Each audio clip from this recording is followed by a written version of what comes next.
අයිබෝන් යාළුවනේ ඔබ සියලු දෙනාම චැනල් එකට සාදරයෙන් පිළිගන්නවා.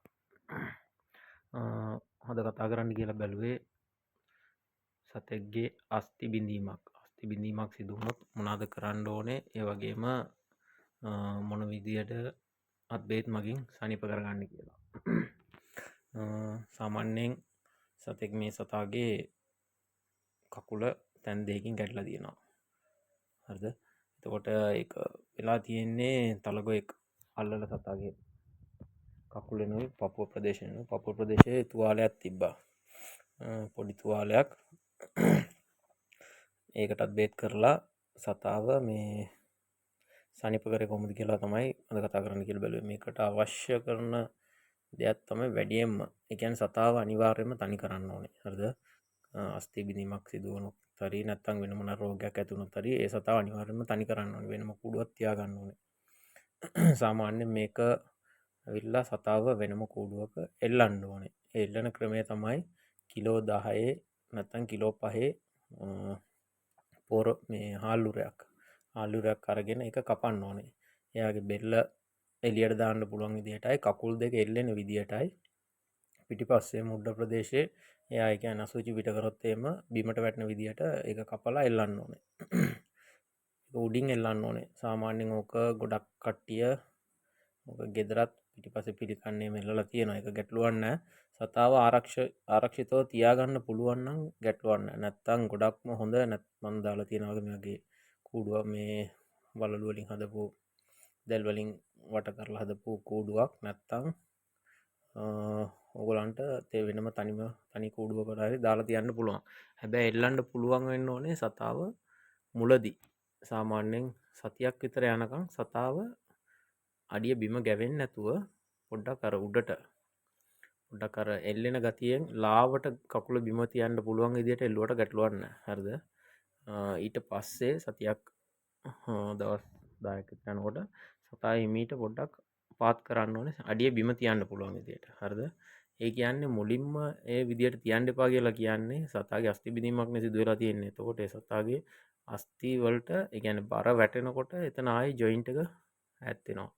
හරිද? ඒ හින්දා තමයි මේ ඒ විදිහට තියන්න එපා කියලා තියෙන්නේ. අනිත් එක මේ සතාට කෑමයි වතුරයි. හරිද?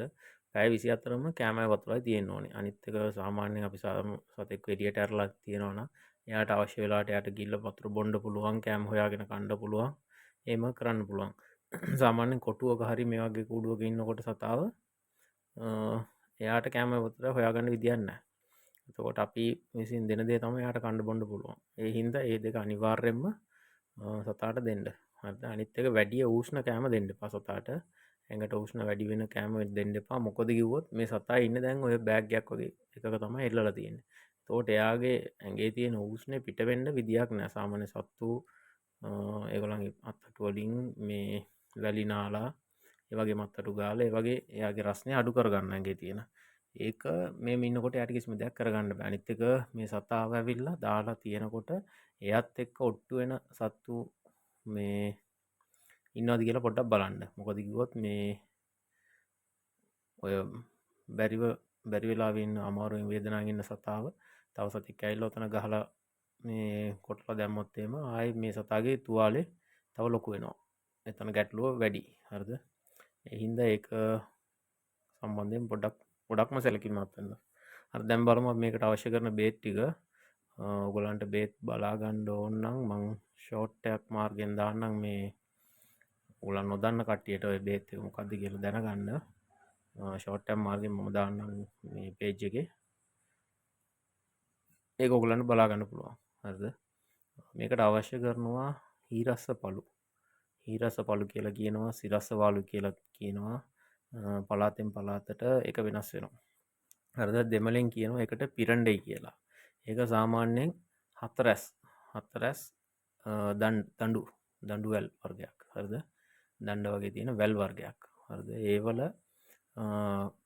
ගොඩක් මේක ගන්නකොට ගොඩක්ම try කරන්න ඒක පොතු රැහැලා පොඩක් හොදලා හොඳට හොදලා ගන්න බලන්න. මොකද කිව්වොත් ඒකේ පොතු රහින්න නැතුව දාලා කෙටුවොත් එහෙම ඒකේ කසන්ඩ වගේ ගන්නවා මේමනේ අපිට කසනකොට අපිට කියන්න පුළුවන් අපිට කසනවා කියලා. සතෙක්ට ඔය දේ තියෙනකොට එයා එතන දඟලන්න බලනවා, එතන කොටන්න බලනවා, ඒ වගේ ගැටලු ගොඩක් ඇති වෙනවා. හරිද? ඒ හින්දා ඒ විදිහට කරන්න. හොඳට පොත්ත රැහැලා අරගෙන ඒක අරන් මේ ඒක ඇතුලේ නිකන් ජෙල් එකක් වගේ තියෙන්නේ. මුරුංගා පොතු ගැවුවොත් කොහමද තියෙන්නේ? අන්න ඒ වගේ තමයි තියෙන්නේ. හරිද? ඒක අරන් හොඳට කොටන්න. හොදලා අරගෙන කොටන්න. ඒකට දාන්න ඕනේ කහ කුඩු. හරිද? කහ කුඩුයි ඔය මොනවා හිරස පළුයි දාලා තමයි කොටන්න ඕනේ. ඒ දෙක කොටලා සතාගේ කකුල හරිද? සතාගේ කකුල හරියට අපි ඒ කියන්නේ ෂේප් එක හරියටම ලයින් කරගන්න ඕනේ. හරිද? ඒක හරියට එලයින්මන්ට් කරගෙන ඊට පස්සේ මොනවද කරන්න ඕනේ? ඒ බේත් එක තියන්න ඕනේ සතාගේ කකුලට.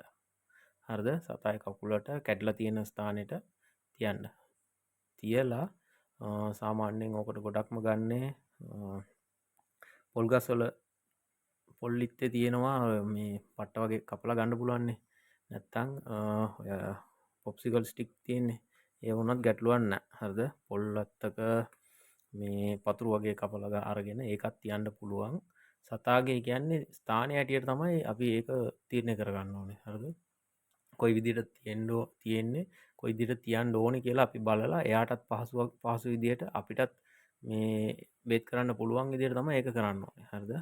කකුල් දෙකේ දෙපැත්තට තියලා බේත් එක ඇතුළට තියලා කකුල් දෙක දෙපැත්තට ඒක එහෙට මෙහෙට කියන්නේ කකුල එහෙට මෙහෙට හෙලවෙන්නේ නැතුව හිමීට වැඩි තදට නෙවෙයි ලාවට ඔතන්න ඕනේ බේත් එක. ඔතලා ඕක දවස් 3න් 3ට වගේ මාරු කරන්න පුළුවන්. හරිද? දවස් 3න් 3ට වගේ මාරු කරනකොට මේ බලන්න සතයි කකුලේ තැලුම් මෙම තියෙනවද කියලා ඒ වගේ දේවල් තියෙනවා නම් ඒකට අවශ්‍ය ප්‍රතිකාරය කරන්න. සතාගේ ශරීරයේ උෂ්ණය වැඩි වෙන්නේ නැතුව හරිද? උෂ්ණත්වය වැඩි වෙන්නේ නැතුව මේන්ටේන් කරගන්න. නැත්නම් එතන සාමාන්‍යයෙන් ඕක එල්ලලා තියෙනකොට එයාගේ ඇඟේ උෂ්ණත්වය පිට ගන්නවන්න බැරි වෙනකොට සතාගේ ඇඟේ රෑෂ් එකක් වගේ හැදෙන්න ඉඩ තියෙනවා. ඒ වගේම තමයි තුවාල මොනවා හරි වෙලා තිබ්බොත් අනිවාර්යයෙන්ම ඒ තුවාල ගැන ගොඩක්ම සැලකිලිමත් වෙන්න. දවස් 3න් බේත් බඳිනකොට ඒ තුවාලේ අරගෙන බලලා ඒකට අවශ්‍ය කරන ප්‍රතිකාරات කරන්න පුළුවන් ඔයාලට. හරිද? සාමාන්‍යයෙන් ওই වගේ මේ විස සතෙක් කැහැවොත් එහෙම ඒගොල්ලන්ගේ කටේ තියෙන ඒ කියන්නේ කෙලවල තියෙන විසට අනිවාර්යයෙන්ම විස ඇදීමක් කරන්න ඕනේ. හරිද? ඒකට ඔයගොල්ලන්ට කරන්න පුළුවන් මේ හයිඩ්‍රජන් පෙරොක්සයිඩ් දාලා මේ විස කකාරන්නත් පුළුවන්. තුවාලේ පිරිසිදු කරනකොට හයිඩ්‍රජන් පෙරොක්සයිඩ් දාලා එතන සුද්ධ කරන්න. එතකොට එතන තියෙන මේ විස බීජ එළියට එනවා. පොඩ එළියට එනවා. හරිද? හයිඩ්‍රජන් පෙරොක්සයිඩ් දාලා සුද්ධ කරොත් හොඳයි. ඒ තමයි මේ සිංහල බේත් මම ගොඩක් දාලා තියෙන channel එකේ. ඒවා බලන්න තුවාල වලට දාන ඒවා නැත්තම් ඉංග්‍රීසි බේත් කරනවා නම් මේ නෙගසනුයි බෙතඩිනුයි මේ දෙක කලවම් කරලා පේස්ට් එකක් වගේ හදාගෙන මේ සතාට දෙන්න පුළුවන්. මේ ඇප්ලයි කරන්න පුළුවන්. සතාට වේදනානාශක ඒ වගේම තමයි ඇන්ටිබයොටික් මොනවා හරි දෙනවා නම් ඒ සතාගේ වයසයි බරයි අනුව ගොඩක් සැලකිලිමත් වෙන්න ඕනේ අනිවාර්යයෙන්ම. ඒ වගේ දෙන්න පුළුවන්. හරිද? සතාට අනිවාර්යයෙන්ම පෝෂණය සහිත කෑම දෙන්න ඕනේ. ඒ වගේම සතාව වෙන සත්තුන්ගෙන් කිසිම හිරිහැරයක් වෙන්නේ නැති විදියට සතා වැඩි දඟලන්නේ නැති විදියට සතාව අනිවාර්යෙන් බලා ගන්න ඕනේ. මම හිතනවා මේක ගොඩක් වැදගත් වෙයි කියලා. ආයිබෝවන් ජය වේවා.